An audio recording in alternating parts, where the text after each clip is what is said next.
మోకాళ్ల నొప్పికి సర్జరీ లేకుండా కేవలం 45 నిమిషాల్లో అత్యాధునిక చికిత్స. Prana pain clinic.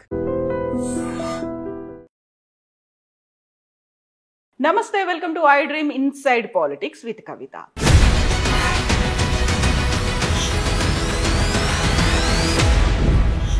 తెలంగాణలో పొలిటికల్ బాంబులు పేలబోతున్నాయి. 1-2 రోజుల్లోనే కీలకమైనటువంటి నేతల్ని అదుపులోకి తీసుకోబోతున్నాము. పక్కాగా ఆధారాలు రెడీ అయిపోయాయి. సియోల్ నుంచి హైదరాబాద్కు చేరుకునే లోపే పొలిటికల్ బాంబులు పేలబోతున్నాయి.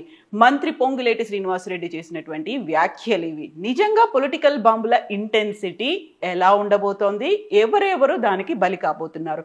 మనతో పాటుగా ఉన్నారు TPCC general secretary Charan Kaushik గారు. చరణ్ గారు నమస్తే.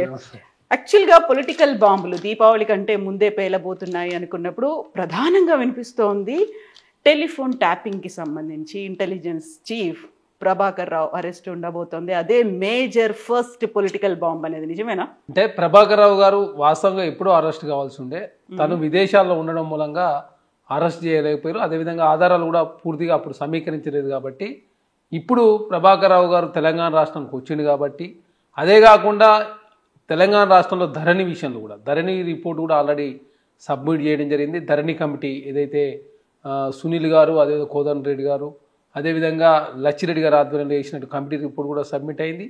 అదే కాకుండా ఇప్పుడు ఫోన్ ట్యాపింగ్ వ్యవహారంలో కూడా ఆల్రెడీ చివరి దశకి ఇంట్రాగేషన్ చివరి దశకి చేరుకుంది. ప్రభాకర్ రావు గారు కూడా రావడం జరిగింది. అదే కాకుండా కాళేశ్వరంలో జస్టిస్ నరసింహారెడ్డి గారి రిపోర్ట్ కూడా ఆ దశ తుది దశ చేరుకున్నప్పటికీ సుప్రీంకోర్టు పోయి నరసింహారెడ్డి గారు తీసేసిన తర్వాత జోష్ కమిటీ కూడా రిపోర్ట్ అది ఒకటి. అదే కాకుండా యాదాద్రి భద్రాద్రి కావచ్చు, అదేవిధంగా పవర్ కొనుగోలులో జరిగినటువంటి వ్యవహారం విషయంలో కూడా రిపోర్టు సబ్మిట్ చేయబోతా ఉన్నారు. అదే కాక గొర్రెలలో కూడా పెద్ద ఎత్తున స్కామ్ అయింది. ఇప్పటివరకు అరెస్ట్ అయిన వాళ్ళు కూడా జైల్లోనే ఉన్నారు.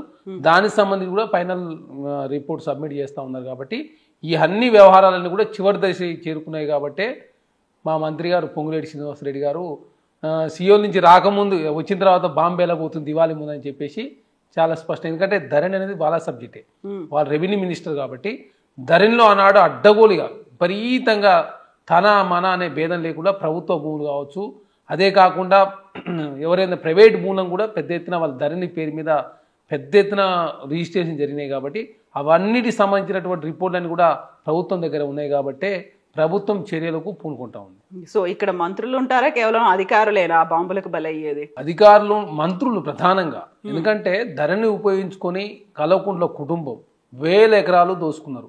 ఒకే సామాజిక వర్గానికి సంబంధించినటువంటి వ్యక్తులు నక్సలైట్ల మూలంగా హైదరాబాద్కు వచ్చేసి ఆనాడు ఏదైతే అన్యాక్రాంతం అయిపోయి ప్రజలంతా కూడా చాలా సంవత్సరాల నుంచి పొజిషన్లు ఉండి చేసుకుంటున్న భూములను కూడా ఈ ధరణి పేరు మీద మళ్ళీ రిటర్న్ తీసుకోవడం, అదేవిధంగా పోలీసులను అడ్డం పెట్టుకొని పొజిషన్ తీసుకోవడం, చాలా పెద్ద ఎత్తున అక్రమాలకు పాల్పడ్డారు. కాబట్టి ప్రజలకు వాస్తవ విషయాలు వివరించే దానిలో భాగంగా రిపోర్ట్ కూడా ప్రభుత్వం బయటపెట్టబోతా ఉంది.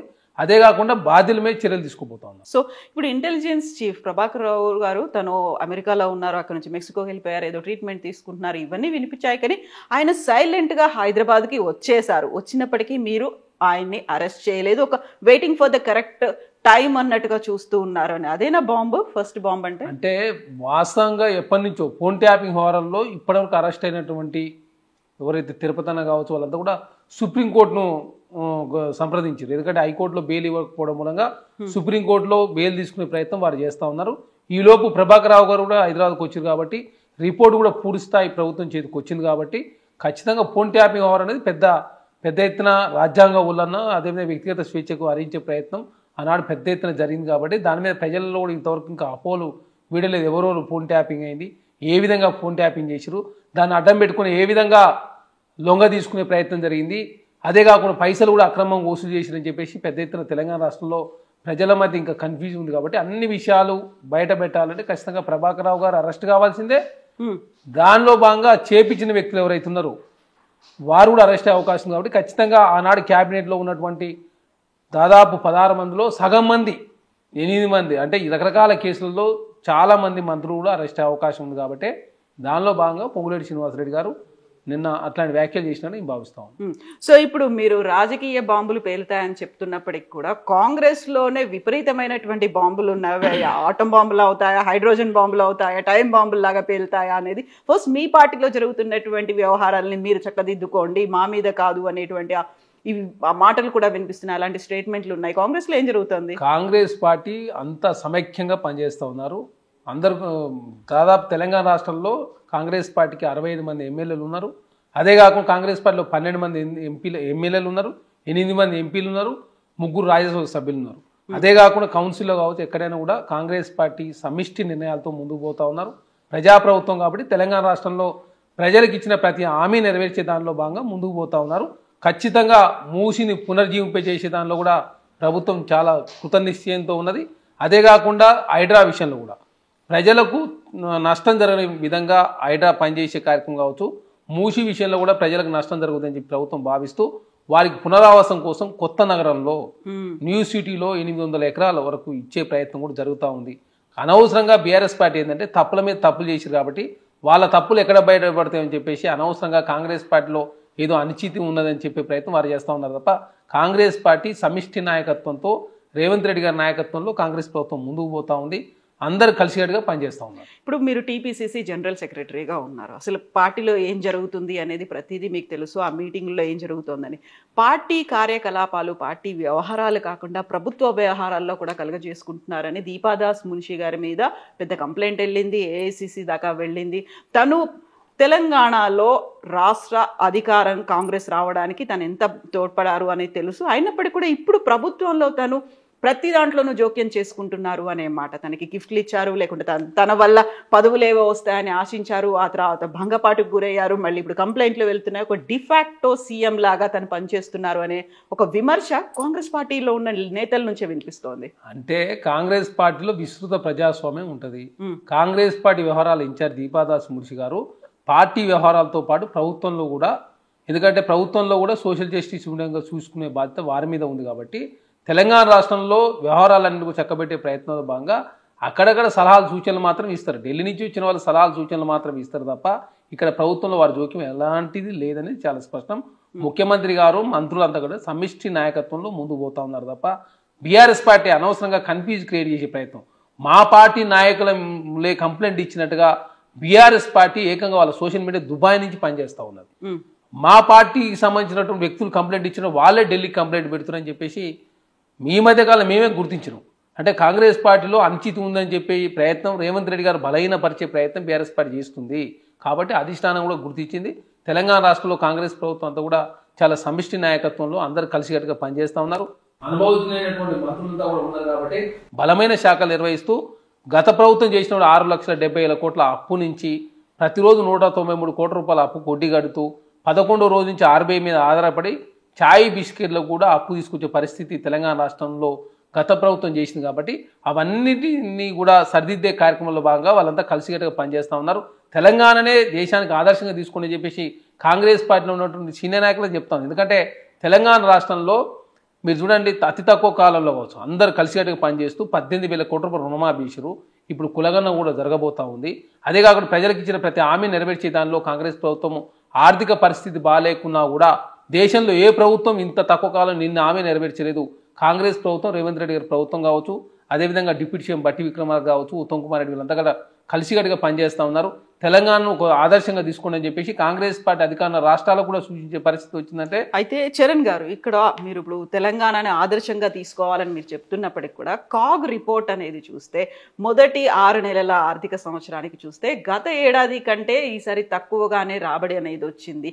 లాస్ట్ టైం 45% వస్తే ఈసారి 39% ఉంది అని.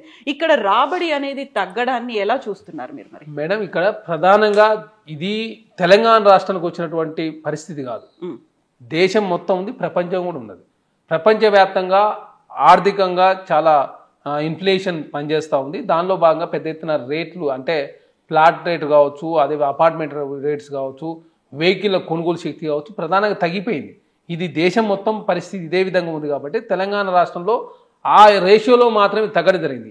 మీరు ఐటీ ఎగుమతులు చూసినట్లయితే 2,17,000 కోట్లు, అంటే 16% ఇంక్రీజ్ అయింది. మరి ఐటీ ఎగుమతులు తెలంగాణ రాష్ట్ర కాంగ్రెస్ ప్రభుత్వం వచ్చిన తర్వాత 16,000 కోట్ల రూపాయలు ఐటీ ఎగుమతులు పెరిగినాయి.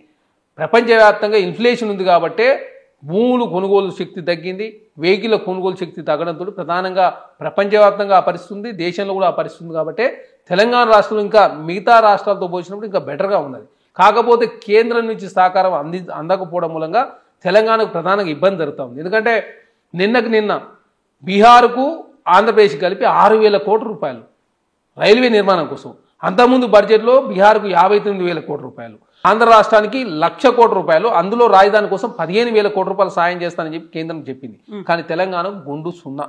తెలంగాణ కేంద్రం నుంచి ఎలాంటి ప్రత్యేక మరి ఇక్కడ ఉన్నటువంటి ఆ 8 మంది కాంగ్రెస్ ఎంపీలు ఏం చేస్తున్నారు? మా 8 మంది ఎలక్షన్, మా 8 మంది ఎంపీలు పోరాటం 8 కూడా ఉన్నారు. లేదు మేడం, మా కాంగ్రెస్ పార్టీ ఎంపీల ఫోరం కన్వీనర్ డాక్టర్ మల్లురవి గారు, అదేవిధంగా మా కాంగ్రెస్ పార్టీ నుంచి ఎంపీలు 8 మంది ఉంటే రాజ్యసభలో 3 ఉన్నారు మా వాళ్ళు.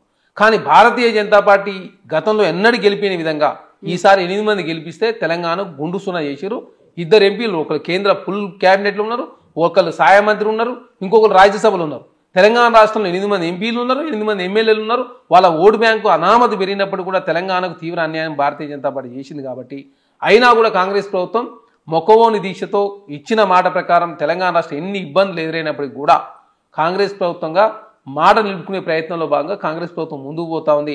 భవిష్యత్ తరాలకు ఇబ్బంది జరగదని చెప్పేసి ప్రభుత్వం భావించి మూసిని పునర్జీవింపజేయాలని చెప్పేసి ప్రభుత్వం భావిస్తా ఉంది. ఆ దిశగానే అడుగులు పడతా ఉన్నాయి. సో బడే బాయితో పోరాటం ఉంటుందా లేదా సీఎం రేవంత్ రెడ్డి? మేడం, మా ముఖ్యమంత్రి గారు చాలా స్పష్టంగా తెలంగాణ రాష్ట్ర ప్రయాణాలే మాకు ముఖ్యము. ఎలక్షన్ల సందర్భంగా ఎలక్షన్లు రాజకీయాలు మాట్లాడడం, మిగతా సందర్భాల్లో రాష్ట్ర ప్రయాణాలు ముఖ్యం. కాబట్టి రాష్ట్ర ప్రయాణాల విషయంలో ఎక్కడ కూడా రాజీ పడే ప్రసక్తే లేదని చెప్పేసి చాలా స్పష్టంగా ముఖ్యమంత్రి గారు ప్రకటించారు. మా కాంగ్రెస్ పార్టీ అధ్యక్షులు మహేష్ కుమార్ గౌడ్ గారు ప్రకటించారు, మా డిప్యూటీ సీఎం గారు ప్రకటించారు. అంటే చాలా స్పష్టంగా రాష్ట్ర ప్రయాణాల విషయంలో భారతీయ జనతా పార్టీతో రిక్వెస్టే పోరాటం.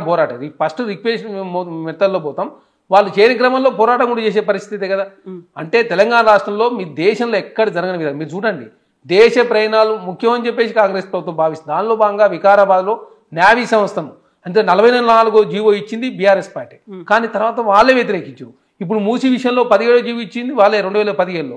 అంటే అన్ని అబద్ధాలు చెప్పే ప్రయత్నం కేటీఆర్ గారు చేస్తూ ఉన్నారు. కాబట్టి కాంగ్రెస్ పార్టీగా ప్రజలకు వాస్తవాలు వివరించే ప్రయత్నం, తెలంగాణ అభివృద్ధి పనులు ముందుకు తీసుకునే ప్రయత్నం, ఖర్చులు తక్కువ చేసుకునే కార్యక్రమం, ఆదాయ మార్గాలు పెంచుకునే ప్రయత్నం తెలంగాణ రాష్ట్రంలో కాంగ్రెస్ ప్రభుత్వం చేస్తూ ఉంది.